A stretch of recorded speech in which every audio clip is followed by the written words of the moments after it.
to learn actually a bit about alternative healing practices and stress relief. Bring it on. At the end of the week, this is the perfect conversation to be having. So we're joined at this time by Lorraine Meyer, who is here visiting. She's the founder of A New Reiki, and Michelle Williams, who is from the Om Shanti Center here in Belize City. That's right. Good morning, ladies, and welcome. Good morning. Thank you for having us. Good morning.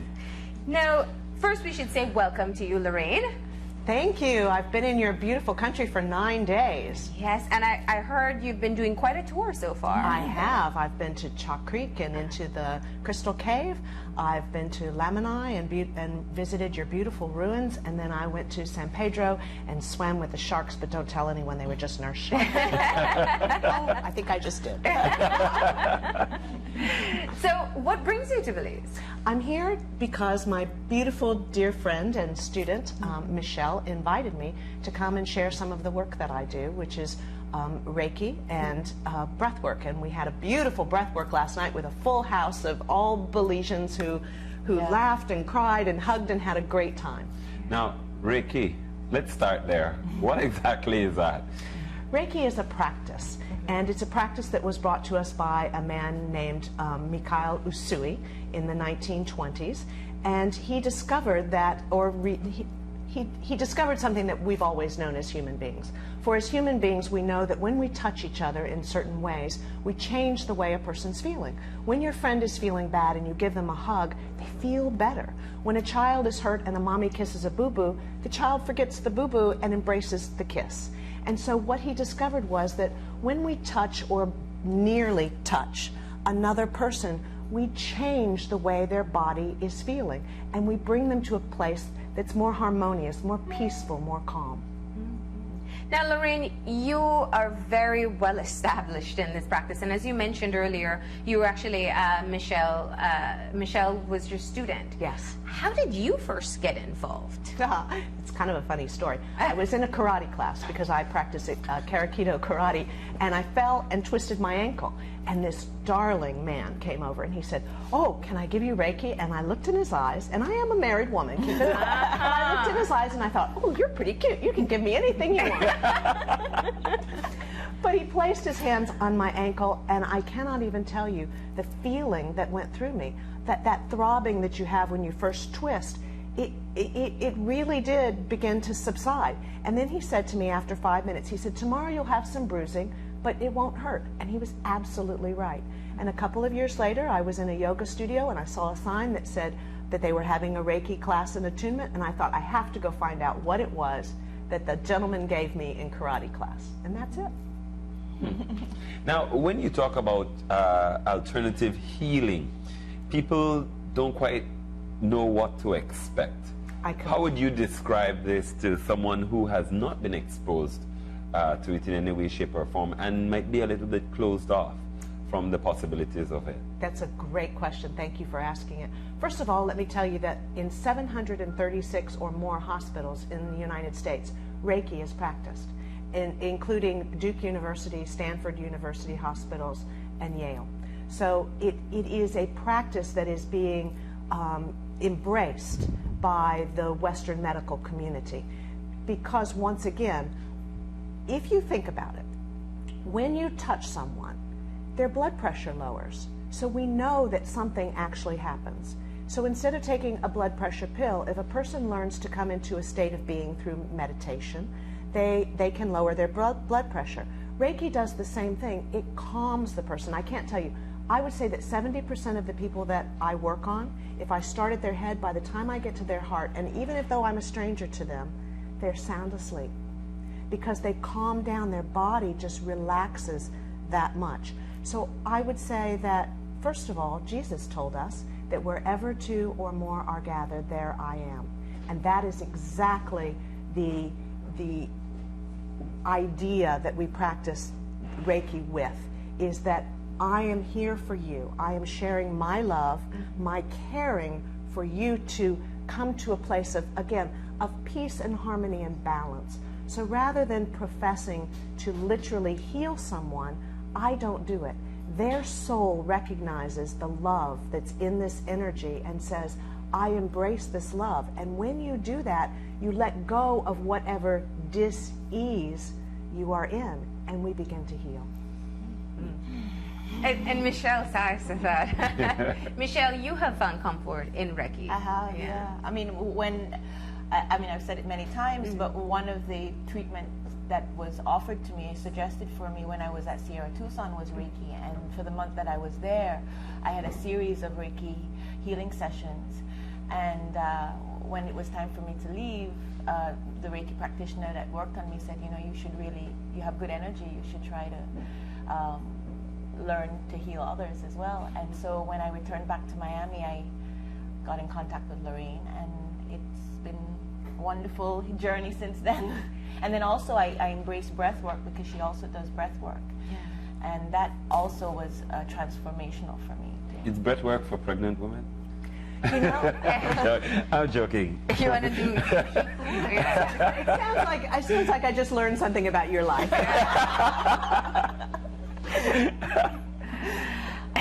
No, actually, it's very different. But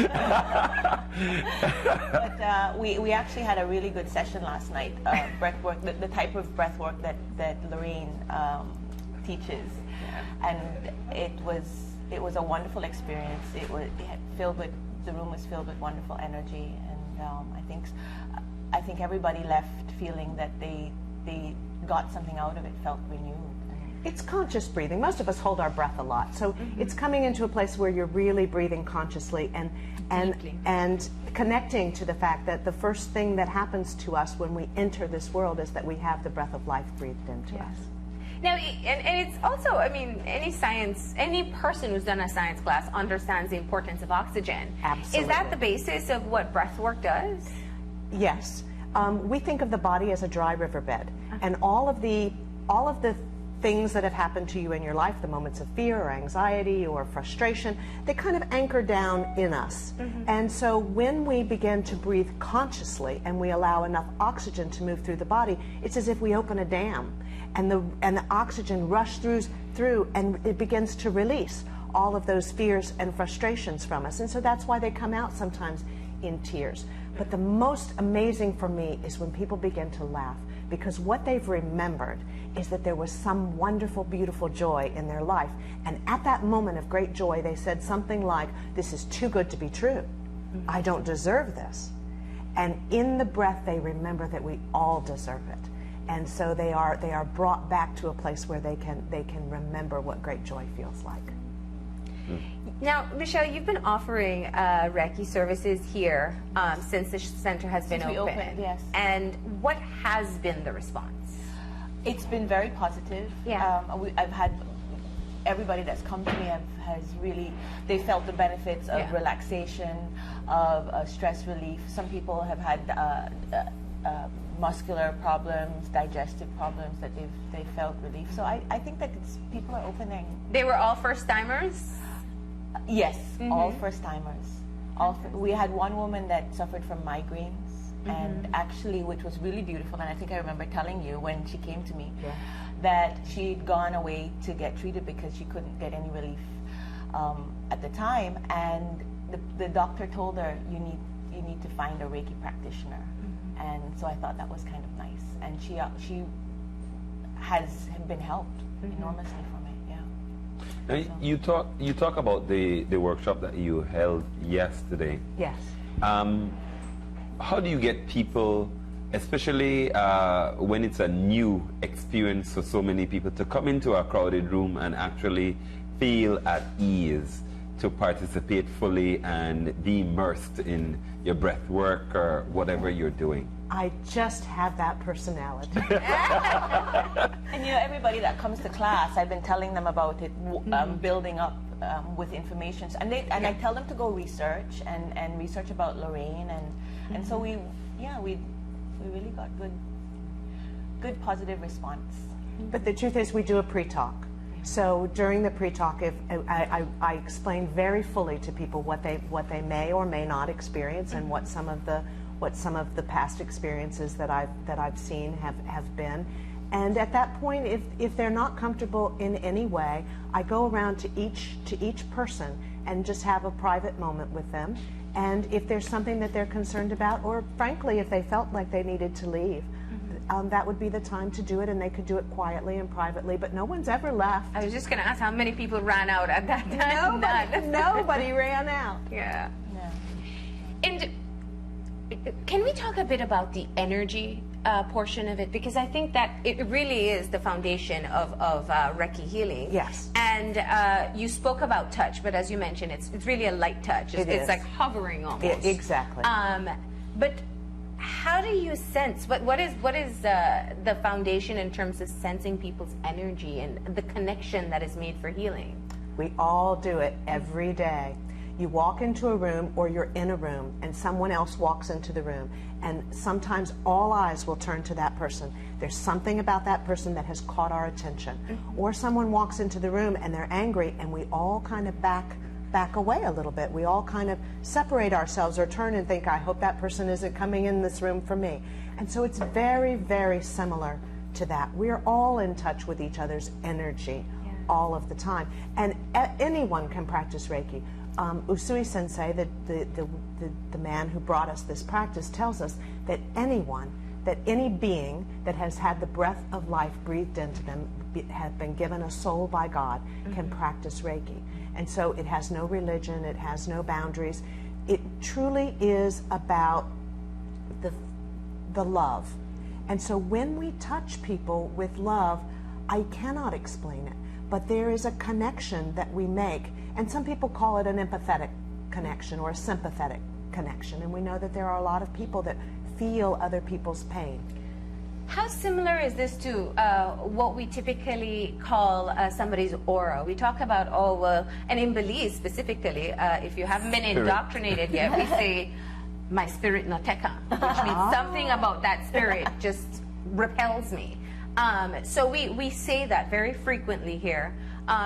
So how much do you relate it to when you say you can feel somebody's aura? Very much. Yeah. Because what's happening with the aura is the energy that's outside of your body. And it's the reason that we don't, we don't walk up to somebody and get right in their face. Yeah. It's we give them their space, because we do feel those energies.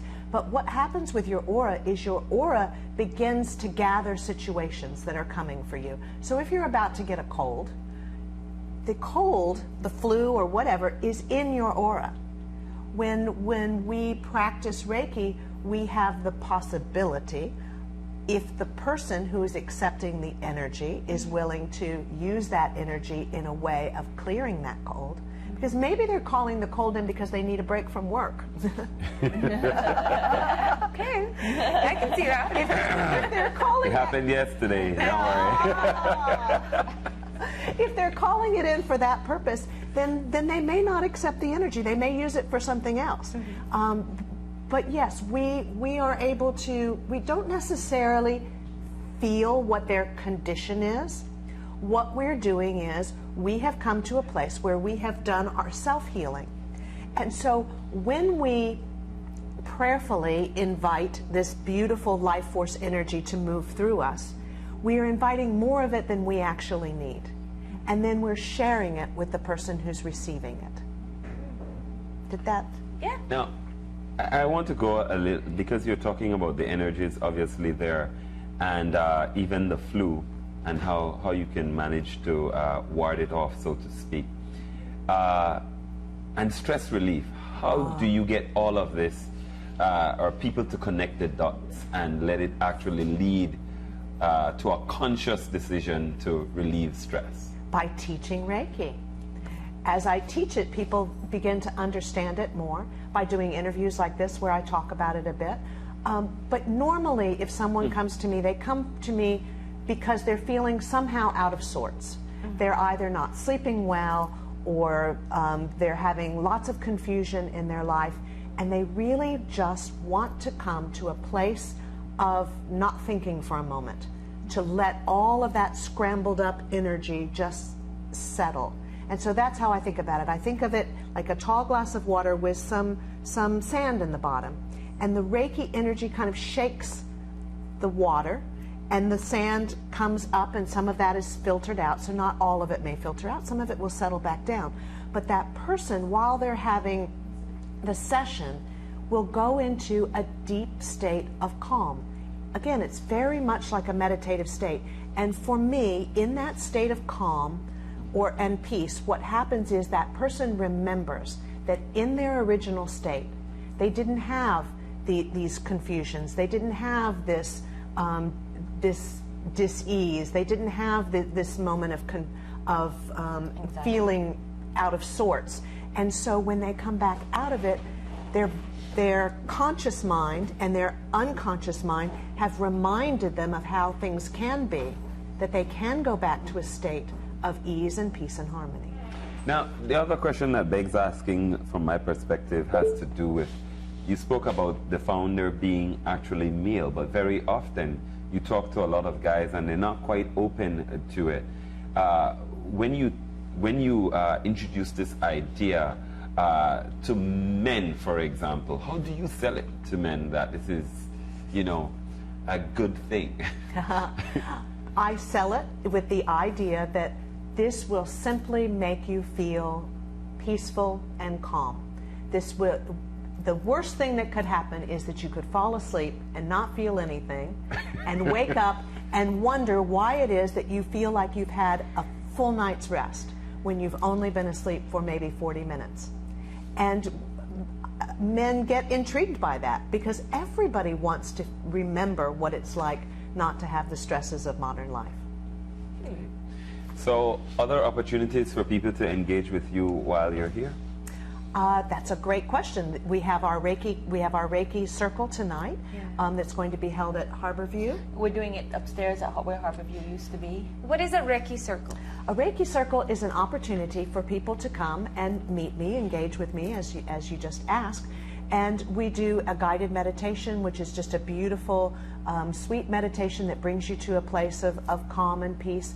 And then Michelle and I will walk around the circle or the gathering of people and just, not place hands on, but just hover our hands so that people can feel the energy of this very loving practice. And that's what a Reiki circle is. It's an opportunity to share, enlighten, and educate.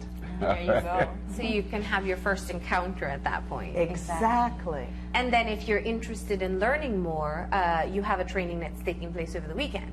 Saturday and Sunday, yes. Saturday from 10:30 until 5:30. It's going to also be held at the Harborview upstairs. Mm-hmm. And that will be Reiki 1, and that's learning to self-heal. And then on Sunday from 10 until 5, we're having Reiki 2 attunements, which is learning to heal others. Now, what level of experience do you have to be a part of these trainings?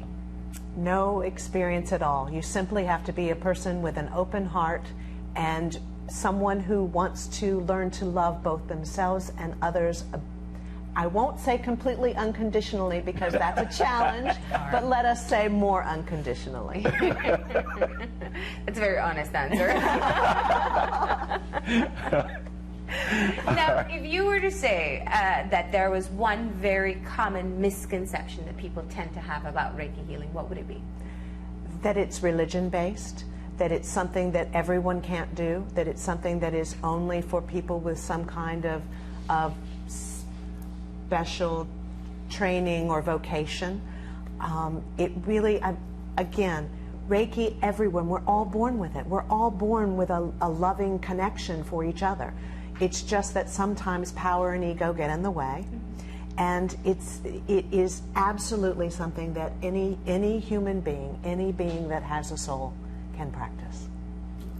So, what time is the Reiki circle for people to, if they're interested? It's from 6 in the evening today. This evening. Yeah. At Harborview. And then it'll last for about 2 hours. Do you still have spaces for your training available? We still have spaces for Reiki 1 and 2, yeah. Okay. So and there's some space available for. That's why we moved it from the center to Harborview, because we have a bigger space for the circle. So we do have more spaces available now. Okay. And people just have to contact Om Shanti to be able to. You could get a space. contact me at 610-0882. And the Reiki 1 and 2, what time they start? They start Saturday 10:30 to 5:30. We ask that you bring a snack and lunch and maybe something to drink. And then Sunday, Reiki 2 is from 10 until 5. And for tonight, we suggest that people bring a pillow because we may sit on the floor. And you don't have to sit on the floor. We have some chairs, but we're hoping to have so many people that we won't have enough places to put people. So, so if you're coming, bring a pillow. All right. Well, this has been an eye-opener.